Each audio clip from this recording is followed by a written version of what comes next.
चलिए जानते हैं पंच केदार के बारे में विस्तार से जानकारी। परिचय। पंच केदार का अर्थ है भगवान शिव के 5 प्रमुख मंदिर जो उत्तराखंड के गढ़वाल हिमालय क्षेत्र में स्थित हैं। ये मंदिर विशेष रूप से पांडवों से जुड़े हुए हैं और धार्मिक रूप से बहुत महत्वपूर्ण माने जाते हैं। ये मंदिर कठिन और सुंदर पर्वतीय रास्तों पर स्थित हैं और तीर्थ यात्रियों के लिए आस्था के साथ साथ साहसिक यात्रा भी है। पंच केदार के 5 मंदिर। पहला केदारनाथ, इसकी पीठ हंप की तरह है। यह पंच केदारों में सबसे प्रमुख और प्रसिद्ध मंदिर है। यह मंदिर 3583 मीटर की ऊंचाई पर मंदाकिनी नदी के किनारे स्थित है। यहाँ शिव जी को पशुपतिनाथ के रूप में पूजा जाता है। कथा के अनुसार पांडवों को युद्ध के बाद पापों से मुक्ति के लिए शिव जी को खोजते हुए यहाँ पहुंचना पड़ा। यहाँ शिव जी की पीठ पिछला भाग प्रकट हुआ था। दूसरा तुंगनाथ, भुजाएं हैं बाहें। यह दुनिया का सबसे ऊंचाई पर स्थित मंदिर है, लगभग 3680 मीटर। यह पंच केदार में दूसरा स्थान रखता है। यहाँ शिव जी की भुजाएं यानी बाहों की पूजा की जाती है। यह स्थान चंद्रशिला पर्वत शिखर के समीप है और यहाँ से हिमालय के मनोहर दृश्य दिखते हैं। तीसरा रुद्रनाथ, यहाँ पर मुख यानी चेहरा है। यह मंदिर 2286 मीटर की ऊंचाई पर स्थित है।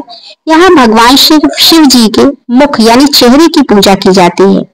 यहाँ का वातावरण बहुत शांत, घने जंगलों और फूलों की घाटियों से घिरा हुआ है। इसे सबसे कठिन यात्रा वाला पंच केदार भी माना जाता है। चौथा मध्य महेश्वर, नाभि और पेट यानी नाभि भाग। यह मंदिर 3289 मीटर की ऊंचाई पर स्थित है।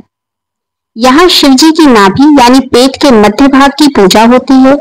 यह क्षेत्र बर्फ से ढकी चोटियों और अल्पाइन घास के मैदानों से घिरा हुआ है। इस मंदिर का निर्माण कत्यूरी शैली में हुआ है। पांचवा कल्पेश्वर, जटा यानी बाल। यह पंच केदारों में सबसे छोटा लेकिन सबसे कम ऊंचाई पर यानी 2200 मीटर ऊंचाई पर स्थित मंदिर है। यहाँ भगवान शिव की जटाओं यानी केश की पूजा की जाती है। यह एकमात्र ऐसा पंच केदार है जहाँ साल भर दर्शन संभव है। पौराणिक कथा। महाभारत युद्ध के बाद पांडव अपने पापों से मुक्ति चाहते थे। वे भगवान शिव को ढूंढने हिमालय पहुंचे, लेकिन शिव उनसे नाराज थे और एक बैल यानी नंदी का रूप लेकर छुप गए। पांडवों ने जब बैल को पहचान लिया तो वह भूमिगत हो गए और शरीर के 5 अलग अलग जगहों पर प्रकट हुए। शरीर के जो उनके 5 भाग थे, पीठ केदारनाथ में प्रकट हुई, भुजाएं तुंगनाथ में, मुख रुद्रनाथ में, नाभि मध्य महेश्वर में और जटा कल्पेश्वर में।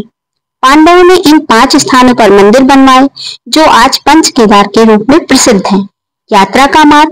पंच केदार यात्रा कठिन, ट्रैकिंग, पहाड़ी मार्गों और श्रद्धा से भरी होती है। श्रद्धालु पहले केदारनाथ जाकर फिर क्रमशः तुंगनाथ, रुद्रनाथ, मध्य महेश्वर और अंत में कल्पेश्वर महादेव जाते हैं। महत्व। पंच केदार यात्रा को शिव भक्तों के लिए बहुत पुण्यदायी माना जाता है। यह आध्यात्मिकता, प्रकृति, साहस और भक्ति का अद्भुत संगम है। यह यात्रा जीवन में यश साधना और आत्म साक्षात्कार का मार्ग मानी जाती है। धन्यवाद।